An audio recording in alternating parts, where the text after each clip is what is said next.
बिस्मिल्लाहिर्रहमानिर्रहीम। अस्सलाम वालेकुम जनाब। स्टोरी मैंने एक ही शेयर करनी है और स्टोरी वही है लॉन्ग मार्च।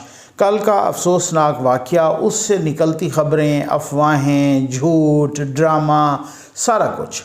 कल से लेकर आज तक 2 दिन गुजर गए, अभी तक ये फ़ैसला नहीं हो पा रहा। गोली एक लगी है खान साहब के टांग में, 2 लगी हैं, 3 लगी हैं, वो ख़ुद कहते हैं 4 लगी हैं। उनके डॉक्टर फैसल कहते हैं गोली नहीं, उनको गोली के टुकड़े लगे हैं। जनाब इमरान इस्माइल ने कहा 3 लगी हैं। खैर से जो है ना यास्मीन राशिद साहबा ने कहा 2 लगी हैं। अब एक मैंने अजीब ड्रामाबाज का वो देखा इंटरव्यू का जुमला। उनसे एक सहाफ़ी पूछ रहे हैं हमाद अजहर से कि जी खान साहब की अब तबीयत कैसी है, आप जो उनसे मिल के आए हैं। उन्होंने कहा जी तबीयत अब बेहतर है। गोली उनको लगी है उनकी टांग में, उनकी टांग की शहरग के बस एक चंद सेंटीमीटर पहले रुक गई है। टांग की शहरग, कभी आपने सुना है टांग की शहरग? ये यूथियों में हो सकता है। मैंने तो सोचा था भाई यूथियों की जो अक्ल है वो टखने में होती है, लेकिन अब पता चला यूथियों की शहरग भी टखनों में है। मतलब यहाँ से तो वैसे फारिग है ना, उनका अपर चैम्बर तो अकल से बिल्कुल ही खाली है ना। तो अब ये हैरान कुन तौर पे उन्होंने कहा जो खान साहब की, ये सुन लीजिए आप, खान साहब की टांग की शहरग से थोड़ी सी बस चंद सेंटीमीटर पहले रुकी है। ऐसे ड्रामाबाज कहीं आपने देखे? ऐसे फ्राडिया आपने देखे? वो अपनी जाली बीमारी को और फैसल अपना वो शौकत खानम हॉस्पिटल को, जो कि एक हस्पताल है, उसको सियासी मकासद के लिए इस्तेमाल किया गया। वहाँ पे एक मीटिंग हुई जनाब खान साहब की ज़ेर सदारत। वो पूरी मीटिंग में वहाँ पे मीडिया वगैरह बुलाया गया। अब खान साहब वहीं से पता नहीं उन्होंने को 1.5 घंटे का ख़िताब किया। वही पुरानी ऑल फॉल, वही कंटेनर वाली सारे चवल मारे उसी तरह के, और उन्होंने नाम लिया बार बार तीनों का, वज़ीर आज़म का, राना सनाउल्लाह का और मेजर जनरल फैसल नसीर साहब। ये फैसल नसीर साहब हैं कौन, और ये इनको इतने चुभ क्यों रहे हैं, ये आपको बताना है। किन के अज़ाइम के रास्ते में ये रुकावट हैं और ये इनका क्या काम है, ये कौन है, ये इसमें आज भी खिताब के दौरान। अच्छा, मैं बड़ा हैरान हूँ कि खिताब में जब भी कोई जनरल का नाम आता है, ख़ास तौर पे जनरल फैसल नसीर का, वो सारे चैनल वाले एयरवाई समेत सारे के सारे चैनल वाले म्यूट कर देते थे। ठीक, बाकी सियासतदानों को रगड़ी जाओ। खान साहब ने आज भी कहा है खिताब में 2-3 मरतबा कि अगर आप आराम से नहीं, बैलेट से नहीं, तो फिर ये खून ही आएगा, ये खूनी इनकलाब होगा। मुझे हैरानी है कि हामिद मीर साहब पे जब हमला हुआ था तो उनके टीवी ने नहीं, बल्कि उनके भाई ने, आमिर मीर साहब ने ये कहा था कि इस हमले में ISI का DG जनरल ज़हीरुल इस्लाम मुलविस है, और ज़ाहिर है फिर उनके टीवी ने भी वही दिखाना था। उसके बाद जियो जंग ने महीनों भुगता, बल्कि सालों भुगता। उनकी गाड़ियां जा रही होती थीं जंग की, दी न्यूज़ की भरी हुई, वो जला दी जाती थीं। जियो कितने अरसे तक बंद रहा, हामिद मीर का प्रोग्राम बंद रहा, हामिद मीर ने किस तरीके का भुगता। आज वो शख्स है जो 2018 का प्रोजेक्ट है, जिसको लाया गया, लॉन्च किया गया, इस तरीके से वो ऐसी की तैसी फेर रहा है, उससे कोई पूछने वाला ही नहीं है। वो जब भी म्यूट करता है तो पूरी कौम समझ जाती है भाई किसी जर्नैल को गाली दी होगी इसने, किसी जर्नैल की ऐसी तैसी की होगी, पाक फ़ौज के इदारे की ऐसी तैसी की होगी, ISI की ऐसी तैसी फेरी होगी। वो सारे जान जाते हैं, वो सारे समझ जाते हैं। फिर भी कल को तो नवाज़ शरीफ साहब ने तो इसका 10वां हिस्सा ही कुछ नहीं कहा था। उसकी तकरीर पे पाबंदी, उसकी तहरीर पे पाबंदी, उसकी तस्वीर पे पाबंदी, हर एक चीज़ पे पाबंदी, मरियम नवाज़ पे पाबंदी, हर किस्म की पाबंदी, उनकी पूरी पार्टी जेलों में। लेकिन ये वो अनोखा लाडला है। ये मैं समझता हूँ ये क्या अजीब ड्रामेबाजी चल रही है पाकिस्तान में। माज़रत के साथ, क्या इदारे इतने कमज़ोर हो गए हैं, इदारे ब्लैकमेल हो गए हैं, इदारे शरीफ हो गए हैं, इदारे मीसने हो गए हैं, इदारे क्या हो गए हैं, इदारे क्या बहुत ही कोई अखलाकियात के पैकर हो गए हैं। ये हो क्या रहा है कि इमरान नियाज़ी ऐसी की तैसी कर रहा है नाम ले लेकर जर्नैलों का, और फिर भी उसके बावजूद भी उसी छुट्टी है। भाई उस खिताब को क्यों सुनाया जा रहा है लाइव? मैं आपको ये बताऊं कि एक जुमला आता है उसको म्यूट कर दे, तो वो अनासर जो अपना नाम म्यूट करवा सकते हैं, वो ये खून रेजी वाला खिताब क्यों सुनवा रहे हैं? वो क्यों नहीं कह देते एक दफ़ा वंस एंड फॉर ऑल के बस इनफ इज़ इनफ, ख़त्म हो गई बात। तो इसका मतलब ये है कि कुछ और चीज़ें भी हैं ना, मान जाएं कि कुछ और भी यहाँ पर ड्रामेबाजियाँ चल रही हैं ना, कुछ उसके अनासर हैं अंदर, वो भी इस तरीके से कुछ ये हो सकता है। अल्ताफ़ हुसैन ने एक दफ़ा को बात की, उसकी तस्वीर पर, तकरीर पर, तहरीर पर हर किस्म की पाबंदी लग गई, नवाज शरीफ पर पाबंदी लग गई। ये अभी कोई उनके कोई बयानात चल जाते हैं या उनकी तस्वीर या कोई उनका कोई मीडिया टॉक को चल जाती है या उनकी कोई प्रेस कॉन्फ्रेंस, अदरवाइज़ तो वो 4-5 साल तक उनकी तहरीर, तकरीर, तस्वीर पर पाबंदी थी। और कोई उसका कोई उन्होंने क्या कहा था, उन्होंने कहा ही कुछ नहीं था, चंद सवालात किए थे। इसने तो अखलाकियात से गिरी हुई बात नहीं, ये तो उस जनरल को पहले डर्टी हैरी कहता रहा। और आपको पता है वो एक फिल्म थी ओल्ड यूएस की, उसका किरदार के नाम पे ये उसको डर्टी हैरी कहता रहा। और फिर उसके बाद जनाब जब उससे काम नहीं चला, और शायद हो सकता है कि लोग कहें ये किन को कह रहा है, कुछ लोगों ने कहा कि जनाब ये इनको कह रहा है, तो बहरहाल फिर उसके बाद उन्होंने नाम लेना शुरू कर दिया। अब बात यह है कि ये कौन साहब हैं, ये डीजीसी हैं, ठीक है ना, काउंटर इंटेलिजेंस के हेड हैं। DGISI के बाद ये ISI में सबसे यूँ समझ लें बड़ा ओहदा होता है जनरल फैसल नसीर साहब, मेजर जनरल फैसल नसीर साहब। अब ये कोई ढकी छुपी बात तो है नहीं, ये क्यों उनके पीछे पड़ा है, ये इमरान नियाज़ी क्यों इनका, असल में मसला ये है कि जनरल फैसल नसीर साहब जब ब्रिगेडियर थे, अभी जुलाई 2022 में जो ब्रिगेडियर्स की एक जो है ना ग्रुप प्रमोट हुआ है, उसमें जनरल फैसल नसीर साहब का नाम भी था।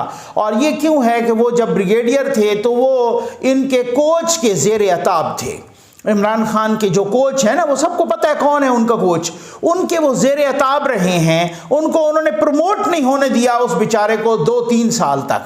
और जब वो प्रमोट हुए तो उन्होंने उनको बताया भी सही, और बताना एक किस्म का ये इन्फॉर्म करना था कि जी आपने तो अपना पूरा एड़ी चोटी का जोर लगा दिया था, लेकिन फिर भी मुझे अल्लाह ने वो चाहा तो मैं प्रमोट हो गया।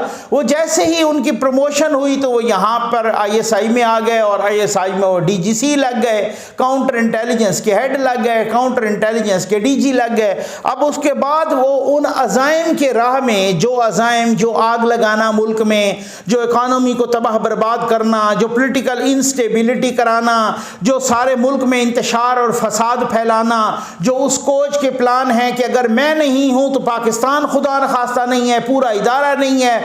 और वही वो सबक पट्टियाँ पढ़ा रहा है इमरान खान को कि अगर हम नहीं है तो कोई भी नहीं है, ऐसी की तैसी, चाहे खुदा न खास्ता परचम जला दो, चाहे पासपोर्ट जला दो, चाहे सड़कों पर आ जाओ, चाहे वो गोली नीचे से मारे तो वो बजाय ऊपर के नीचे टांगों में लग जाए, चाहे कुछ भी हो, फौरी तौर पे वहाँ पर भगा दो।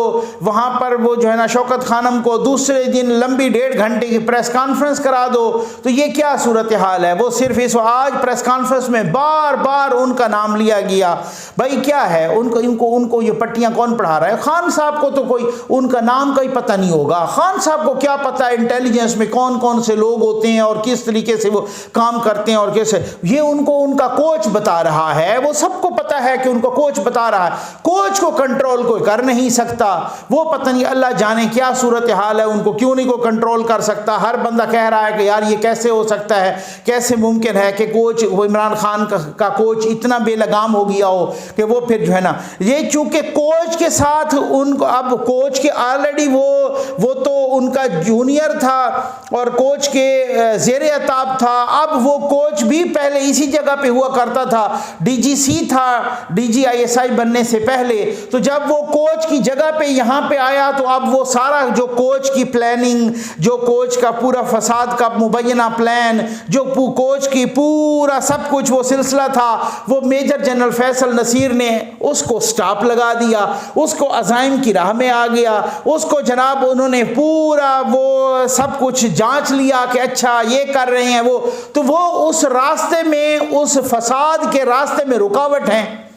अब मसला ये है कि जब वो उस फसाद के रास्ते में रुकावट हैं तो वो चुभ रहे हैं। वो जनाब वो आज़म सवाती को भी सिखाते हैं कि जी आप भी कहो कि मुझ पे जुल्म किया गया, मुझ पे इस तरीके से, और वो साथ ये भी कहते हैं कि मेरी बॉडी पर बड़े ज़ख़म लगाए गए और जब मैं वापस आने लगा तो उन्होंने वो ज़ख़म मिटा दिए।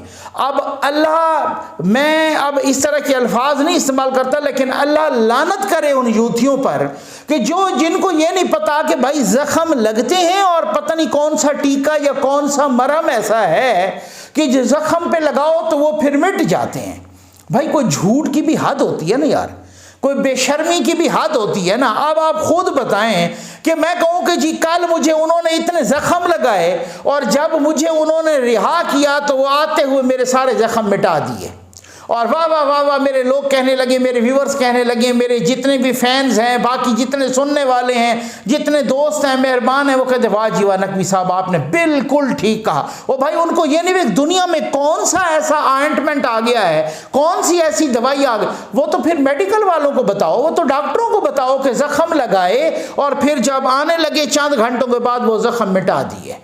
ठीक है, ये वही वाली बात, वही आज वो FIR अभी तक नहीं कटी। अभी इमरान खान ने कहा कि FIR मैं कटवाना चाहता हूँ, लेकिन नहीं कटवा, वो नहीं कटवा रहे क्योंकि ये उनसे डरते हैं।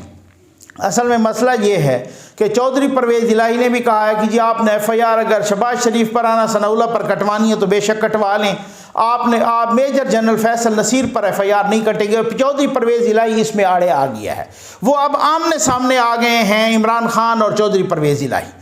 ठीक है, अब यूथियों को उन्होंने नया चूना लगाते हुए कहा है कि जी अभी मैं ठीक होऊंगा, अभी आप, इसका मतलब यूथियों अभी चिल करो, ठीक हो गया ना, अभी जब मैं ठीक होऊंगा तो मैं फौरन ही फिर सड़कों पे आऊंगा। मेरा ख्याल है आपकी किस्मत में ही सड़कों पे रुलना है, आपकी किस्मत में यही है कि आप सड़कों पे रहो, आपकी किस्मत में भी नहीं है कि आप सुकून जो है ना वो इसी तरीके से, वो जो है ना जिस तरह से गालिब ने कहा था ना कि मेरा सुकून यही है कि मैं बेसकून रहूं, आपकी किस्मत में बेसकूनी है। मुझे लगता है कि यूथियों की किस्मत में बेचैनी और बेसकूनी आपने भरी है, क्योंकि उनकी यहाँ पे अपर चैम्बर तो वैसे फारग है अकल से।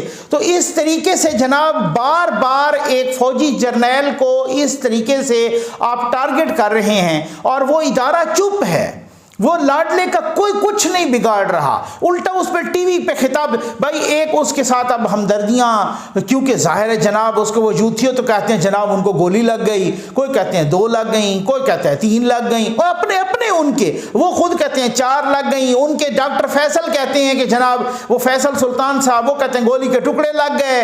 अब वो जो है ना यास्मीन राशिद साहब कहती हैं कि 2 लगी हैं। अभी तक ये फैसला नहीं हो पा रहा कि किधर लगी किधर है और कहाँ कहाँ लगी और लगी कितनी है, अभी तक ये नहीं फैसला हो पा रहा।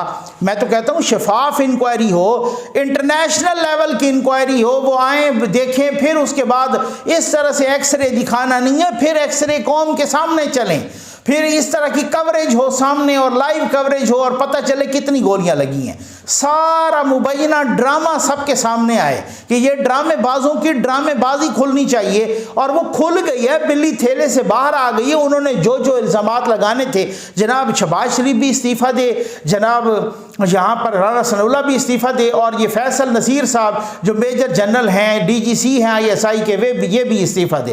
भाई वो कौन है जो इनके नाम बता रहा है? वो कौन है जिसको तकलीफ है? वो कौन है जिसके साथ उनकी डायरेक्ट टसल रही है? वो कौन है जो इमरान खान को उसने कहा कि पहले इसको डर्टी हैरी कहो, फिर वो कौन है कि डर्टी हैरी से काम नहीं चलता, उसका डायरेक्ट नाम बता दिया? ये नाम किसको पता था? ये खान साहब को तो पता नहीं था इस नाम का, ये नाम तो पता नहीं होते आमतौर पे, ठीक हो गया। तो फिर आप खुद बताएं कि कौन कौन है जो उनको बता रहा है, और कौन है उनको सारी चीजें बता रहा है और झूठ मूठ की बना के, और कौन है जो आज तक उसका पीछा नहीं छोड़ रहा, इस वजह से कि वो जो गंदे अज़ाइम है ना उनके रास्ते में वो जर्नल आया हुआ है, उनके रास्ते में, और आप उनकी शिकायत लगा रहे हैं उनको, जनरल बाजवा को। तो उनको इधर अपॉइंट किसने किया?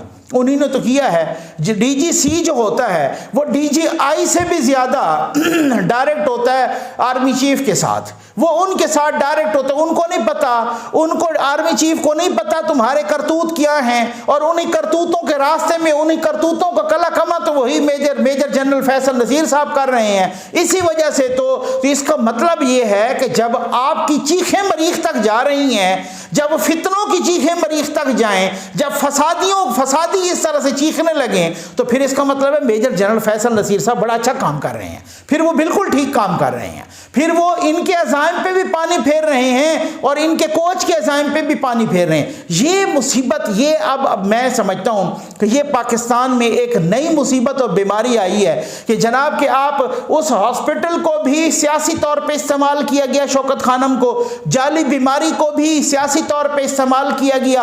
वो जनाब दो टांगों पे प्लास्टर लगा के यूं रख के कौम को जो है ना यूं लानते भेज रहे हैं और पूरी कौम का जनाब वो सारे के सारे चैनल दिखाए जा रहे हैं जनाब उनको, और किसी किसी जगह पे वो म्यूट कर देते हैं सारे के। वहाँ वो कह रहे हैं कि अगर इस तरह से नहीं मानोगे तो फिर हम खूनी इनकलाब ले आएंगे। ये वो हैं सियासतदान और ये वो 2018 के प्रोजेक्ट्स के नताइज हैं जो अब आने लगे हैं और सारी तबाही फिरी हुई है। लेकिन मैं फिर हैरान हूँ, वीडियो के आखिर में यही कहूँगा कि मैं कहता हूँ भाई बहुत ही अफसोस का मकाम है। आपके अपने कायद कह चुके हैं कि सारा फड्डा है ही इसलिए कि आर्मी चीफ की अपॉइंटमेंट, तो ये फड्डा मुका क्यों नहीं देते? आर्मी चीफ की अपॉइंटमेंट वो करो।